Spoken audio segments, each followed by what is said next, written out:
നമസ്തേ രുദ്രധാര. നമ്മൾ ഇന്ന് നേരെ വീഡിയോയിലേക്ക് പോവാണ്. കാരണം ഇവിടെ ഹൈലൈറ്റ് ചെയ്യേണ്ട കാര്യങ്ങൾ തുടക്കത്തിലേ പറഞ്ഞാൽ ശരിയാകില്ലെന്ന് തോന്നി. അതുകൊണ്ട് നമുക്ക് വീഡിയോ മൊത്തത്തിലൊന്ന് കാണാം എന്താണെന്ന്.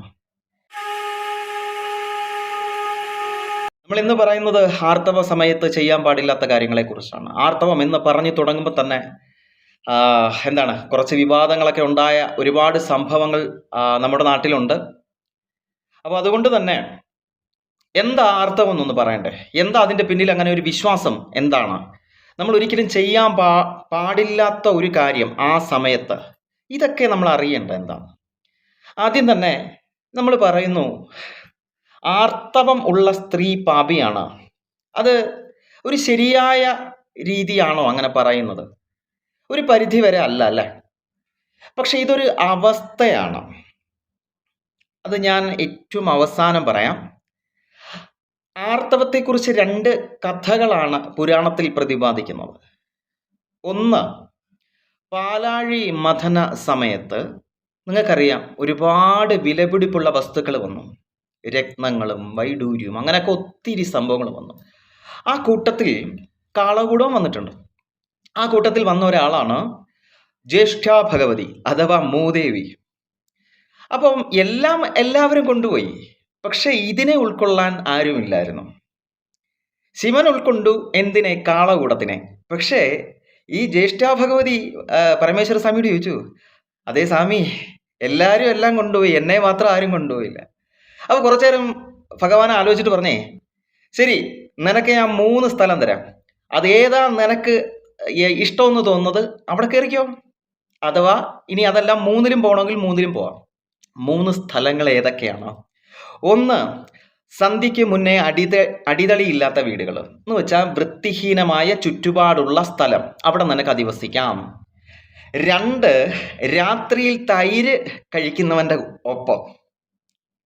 അതിൻ്റെ പിന്നിൽ ഒരു ശാസ്ത്രം കൂടുണ്ട് കേട്ടോ. അത് സന്ധ്യ കഴിഞ്ഞിട്ട് തൈര് ഉപയോഗിക്കാൻ പാടില്ല. 3, രജസ്വലമാരില്. എന്താ രജസ്വല എന്ന് പറഞ്ഞാൽ? രജസ്വല എന്ന് പറഞ്ഞു കഴിഞ്ഞാൽ പീരീഡ്സ് ഉള്ള സ്ത്രീ അഥവാ ആർത്തവമുള്ള സ്ത്രീ. ഇതിന് പല നാട്ടിലും പലതാണേ പറയുന്നത്, പല പേരുകളാണ് പറയുന്നത്. അപ്പൊ അവരിൽ നിനക്ക് 3 ദിവസം അധിവസിക്കാം. അതാണ് ഈ 3ന്റെ കണക്ക്.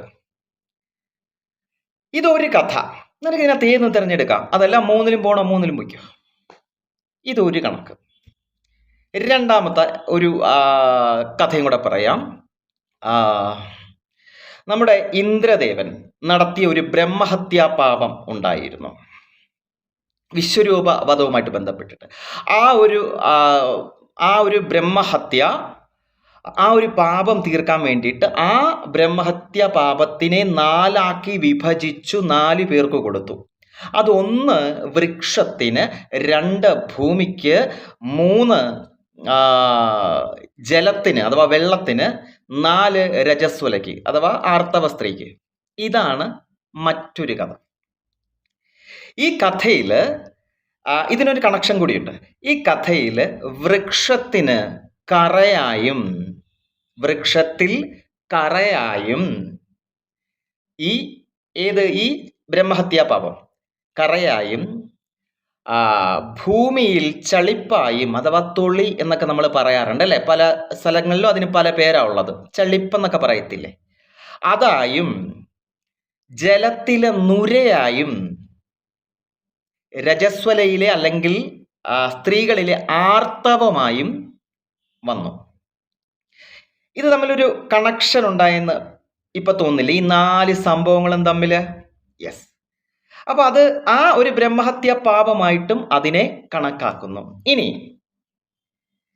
പണ്ട് കാലത്ത് ഈ 3 ദിവസം സ്ത്രീകള് പുറത്തായിരുന്നു. അവർക്കൊരു പ്രത്യേക സ്ഥലം ഉണ്ടാക്കിയിരുന്നു. അന്നത്തെ ദിവസങ്ങളിൽ ഉപയോഗിക്കാൻ പായുണ്ടായിരുന്നു, പ്രത്യേക മറപ്പുരകൾ ഉണ്ടായിരുന്നു അല്ലേ? അപ്പൊ അതിൽ നിന്ന് എന്ത് മനസ്സിലായി? ഇവരെ സ്പർശിക്കാൻ പാടുള്ളതല്ല. അപ്പൊ വിലക്കപ്പെട്ടിരുന്ന കാര്യങ്ങളും ഉണ്ടായിരുന്നു. മംഗളാദി കാര്യങ്ങളിൽ പങ്കെടുത്തുകൂടാ, ക്ഷേത്രങ്ങളിൽ പൊയ്ക്കൂടാ, പിന്നെ എന്താ, പുരുഷനെ സ്പർശിച്ചൂടാ. ഈ 3 കാര്യങ്ങളുണ്ടായിരുന്നു. പക്ഷെ ഇന്ന് അതുണ്ടോ? ഇല്ല. അങ്ങനൊക്കെ ചെയ്യണമെന്ന് ഞാൻ പറഞ്ഞു കഴിഞ്ഞാൽ നാളത്തെ ദിവസം എനിക്ക് പൊങ്കാലയിടത്തില്ല എല്ലാവരും? യെസ്. പക്ഷേ ബാക്കിയൂടെ കേട്ടിട്ട് നിങ്ങൾ തീരുമാനിക്കുക. ഒരിക്കലും ഞാൻ പറയില്ല മറപ്പുര അതിനു വേണ്ടി ഉണ്ടാവണം, അതിനുവേണ്ടി മറ്റൊരു റൂമിൽ ചെന്ന് കിടക്കണം, ഒരിക്കലും പറയില്ല. കാരണം ഒരു പെൺകുട്ടി ഗർഭിണിയാകുമ്പോൾ എന്താണ്? ആർത്തവം അങ്ങ് നിൽക്കും അല്ലേ? അത് നിൽക്കുമ്പോഴല്ലേ എന്താ ഈ സംഭവം ആയിട്ടുണ്ട് എന്നൊക്കെ അറിയുന്നേ. ചിലർക്ക് സന്തോഷം, ചിലർക്ക് ദൈവമേ സങ്കടം. അപ്പോ പക്ഷേ കുഞ്ഞ് വന്നു കഴിയുമ്പോൾ നമ്മുടെ മോനോ മകളോ പുറന്ന് ഭൂമിയിലേക്ക് വന്നു കഴിയുമ്പോൾ വീണ്ടും റീസ്റ്റാർട്ട് ചെയ്യും അല്ലേ?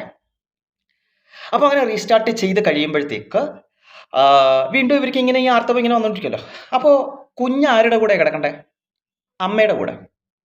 ചില വീടുകളിൽ പറയായിരുന്നു ഭക്ഷണം വിളമ്പി കൊടുക്കാൻ പാടില്ല സ്ത്രീകൾ, ആ സമയത്ത് അടുക്കളയിൽ കയറി ഭക്ഷണം ഉണ്ടാക്കിക്കൂടാ എന്നൊക്കെ പറഞ്ഞിരുന്നു. പക്ഷേ അങ്ങനൊന്നും ഇല്ല.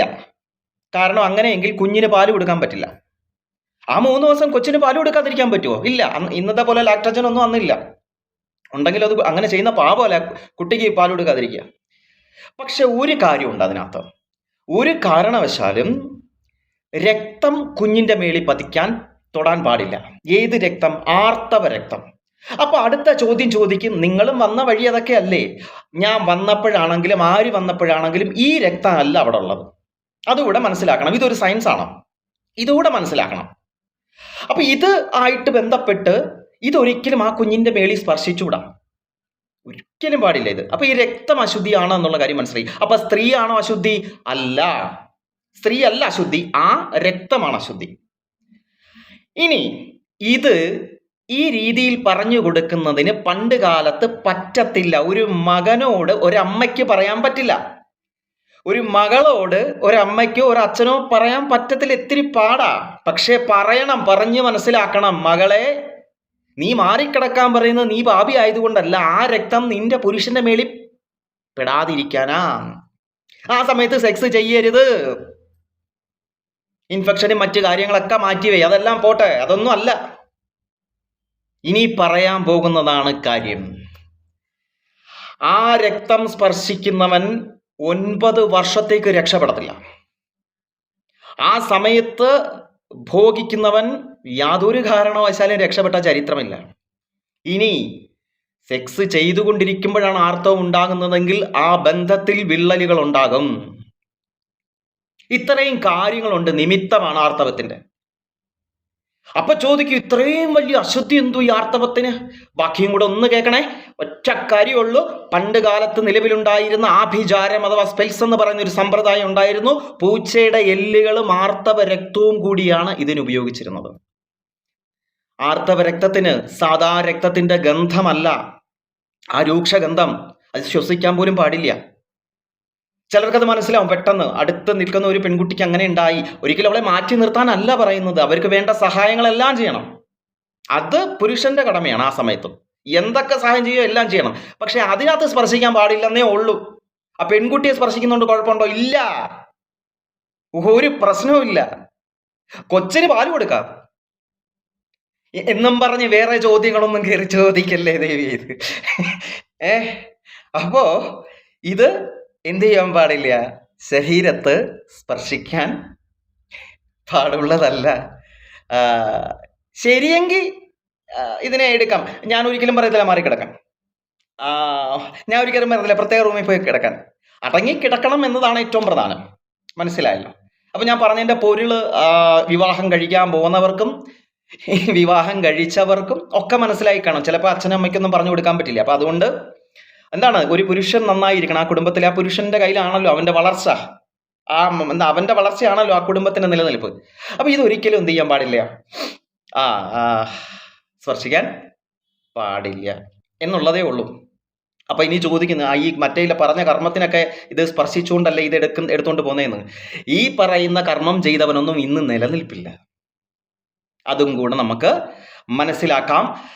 അപ്പോൾ ഇത്രയും കാര്യങ്ങളേ ഉള്ളൂ. സ്ത്രീ അല്ല അവിടെ പാപി. കിട്ടിയോ? അപ്പൊ ഈ കഥകളൊക്കെ ഉണ്ടാക്കി വെച്ചിരിക്കുന്നത് മനുഷ്യ നന്മയ്ക്ക് വേണ്ടിയിട്ടാണ്, അല്ലാതെ മനുഷ്യരെ നശിപ്പിക്കാനോ പാപിയാക്കി മാറ്റാനോ അല്ല. പിന്നെ വേറൊരു കാര്യം കൂടെ, ഒരു ചെറിയ കാര്യം കൂടെ പറഞ്ഞു പോകുമ്പോൾ ഞാൻ അങ്ങ് പറയട്ടോ. ഞാൻ പറഞ്ഞല്ലോ, ആ സ്ത്രീ അല്ല പാപി, ആ ഒരു അവസ്ഥയാണ് പാപമായിട്ട് കണ്ടത്. ഇപ്പൊ ഒരു കള്ളൻ, ഒരു മോഷ്ടാവ്, അവൻ ജനിച്ചതേ അങ്ങനെയാണോ? അല്ലല്ലല്ല. അവന്റെ അവസ്ഥകൾ നമ്മൾ എപ്പോഴും പറയാറുണ്ടല്ലേ, എൻ്റെ അവസ്ഥയല്ലേ എന്നെ ഒരു മോഷ്ടാവാക്കി എന്ന ഒരു കള്ളൻ പറയുന്നു. ആ കള്ളനെ നിങ്ങൾ വീട്ടിൽ കയറി ചോറ് കൊടുക്കൂ? ഇല്ല, മാറ്റി നിർത്തും. അല്ലെ, ഇപ്പൊ അതാണല്ലോ കണ്ടുകൊണ്ടിരിക്കുന്നത്. എന്താ? മാറ്റി നിർത്തുക. ആ, അപ്പൊ ആ ഒരു അവസ്ഥ പിടികിട്ടി കാണൂല. അപ്പൊ ആ അവസ്ഥയാണ് നമ്മൾ മാറ്റി നിർത്തുന്നത്. നന്നായ പിന്നെ എന്ത് ചെയ്യാം? ചേർത്ത് പിടിക്കാം. പക്ഷെ ഇതങ്ങനെയല്ല. ഇത് ആ ദിവസത്തേക്ക് മാറ്റി നിർത്താൻ ഞാൻ ഒരിക്കലും പറയില്ല കേട്ടോ. അവർ തരുന്ന ഭക്ഷണം കഴിക്കുന്നതുകൊണ്ടും കുഴപ്പമില്ല. എന്ത് കുഴപ്പം? കൊച്ചിന് പാല് കൊടുക്കുക, അത് കുടിച്ചാണ് കയറി വരുന്നത്. നമ്മളെല്ലാം വന്നേ അങ്ങനെയാ. അപ്പൊ ആ ഭക്ഷണം വിളമ്പി തന്നാലും കുഴപ്പമില്ല, അവള് കുളിച്ചിട്ട് നമുക്ക് അടുക്കളയിൽ കയറാം. ഇതൊന്നും എവിടെയും പറയുന്നില്ല. പക്ഷെ ഇതാണ് ഇതിന്റെ പിന്നിലുള്ള കാര്യം. ഇതങ്ങ് തുറന്ന് വിപുലമായിട്ട് പറയാൻ പറ്റുമോ? ഇല്ല. പക്ഷെ ഞാൻ പറയും, എവിടെയും എന്തും പറയും. അപ്പൊ അതുകൊണ്ട്, കാരണം ഞാൻ ഒരിക്കലും മറ്റൊരാൾക്ക് ഒരു ദോഷം ഉണ്ടാവരുതെന്ന് ചിന്തിക്കുന്നു. അതുകൊണ്ടാണ് നമ്മുടെ ചാനലിന്റെ ലക്ഷ്യം അതാണ് കേട്ടോ. അപ്പോ എന്താ, പുതിയൊരു സബ്ജക്റ്റുമായിട്ട് നമുക്ക് വീണ്ടും കാണാം. നമസ്കാരം.